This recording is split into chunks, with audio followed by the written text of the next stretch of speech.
Fight. David Brock is the founder of the liberal group Media Matters and also founder of American Bridge, a liberal PAC that has conducted a considerable amount of oppo research on 2016 Republican presidential hopefuls. Mr. Brock's group has put out a whole dossier today on Peter Schweizer, the author of this Clinton book, and Mr. Schweizer's history of getting things wrong. David Brock, thanks for joining us this evening. Thanks for having me on. So, it is not unusual for campaigns or for partisans who support or oppose specific campaigns to try to shop oppo research to media organizations to try to get them cover it as news. Do you think there is something different about what Peter Schweizer has done with this Clinton book? Well, I don't know if it's different, but I would say it's disappointing.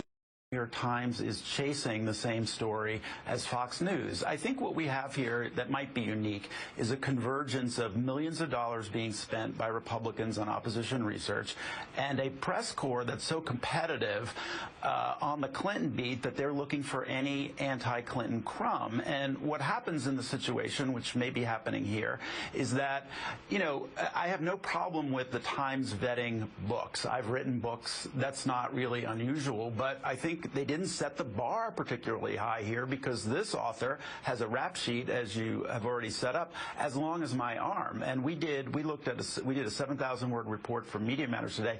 We found 10 instances of really seriously botched journalism, retractions, corrections, media getting burned by picking up this material. And these weren't our words, but people saying sources that don't exist and facts that don't check out, and not meeting the standards of journalism 101. And so I think you have the journalistic story, and then you have the political story that you've covered, which is to say that this is much more of a coordinated political attack than it is a typical book tour. In terms of the way this campaign is shaping up, it is very unusual to have a de facto nominee pre-primary on the Democratic side. And that may change, but right now it looks like, I mean, with a 50-point lead in the polls over anybody else, she is the de facto nominee. And this weekend in New Hampshire, there were, I kid you not, 21 Republican candidates in appearance at one of the Republican forums. There are so many of them.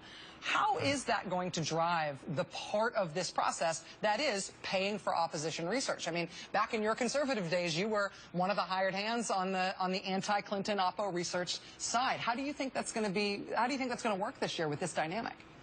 Well, sure, yeah. I mean, it's right that I was once involved in what was correctly called the vast right-wing conspiracy, but the Atlantic magazine updated that to say a right-wing conglomerate. And I think that's what we have right now. Now, the Republican strategy here is very clear to me, which is they do this all the time. They take the good works of someone, and in this case, it's the good works of the Clinton Foundation, and they try to turn it into a liability. So what we're seeing here is swift boats docking early.